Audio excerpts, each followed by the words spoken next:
So if you want to change the world, start off by making your bed. If you make bed every morning, you will have accomplished the first task of the day.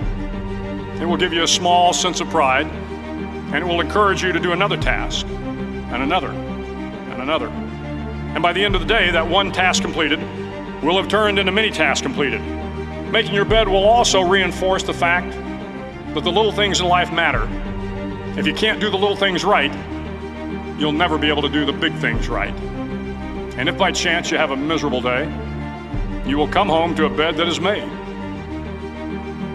that you made. And a made bed gives you encouragement that tomorrow will be better. To pass SEAL training, there are a series of long swims that must be completed. One is the night swim. Before the swim, the instructors joyfully brief the students on all the species of sharks that inhabit the waters off San Clemente. They assure you, however, that no student has ever been eaten by a shark, at least not that they can remember. But you are also taught that if a shark begins to circle your position, stand your ground. Do not swim away. Do not act afraid. And if the shark, hungry for a midnight snack, darts towards you, then summons up all your strength and punch him in the snout, and he will turn and swim away. There are a lot of sharks in the world. If you hope to complete the swim, you will have to deal with them. So if you want to change the world, don't back down from the sharks. Over a few weeks of difficult training, my SEAL class, which started with 150 men, was down to just 42. There were now 6 boat crews of 7 men each.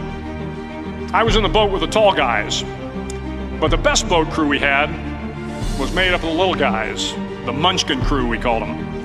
No one was over 5'5". The Munchkin boat crew had 1 American Indian, 1 African American, 1 Polish American, 1 Greek American, 1 Italian American, and 2 tough kids from the Midwest. They out-paddled, outran, and outswam all the other boat crews. The big men in the other boat crews would always make good-natured fun of the tiny little flippers the Munchkins put on their tiny little feet prior to every swim. But somehow these little guys from every corner of the nation and the world always had the last laugh, swimming faster than everyone and reaching the shore long before the rest of us. SEAL training was a great equalizer. Nothing mattered but your will to succeed, not your color, not your ethnic background, not your education, not your social status. If you want to change the world, measure a person by the size of their heart, not by the size of their flippers. The 9th week of training is referred to as Hell Week.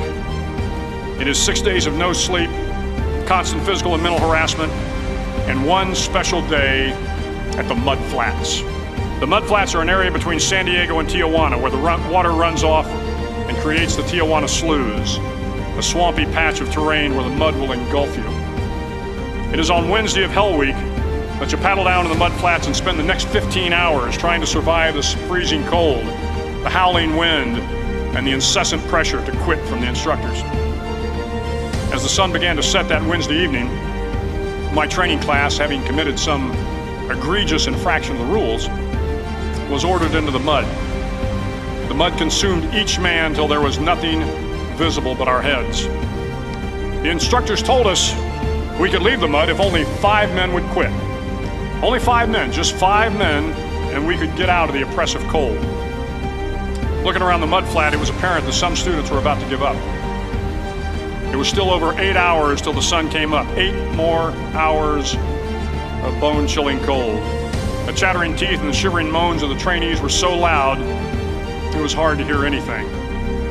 And then one voice began to echo through the night. One voice raised in song. The song was terribly out of tune, but sung with great enthusiasm.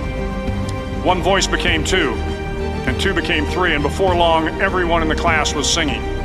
The instructors threatened us with more time in the mud if we kept up the singing, but the singing persisted, and somehow the mud seemed a little warmer, and the wind a little tamer, and the dawn not so far away.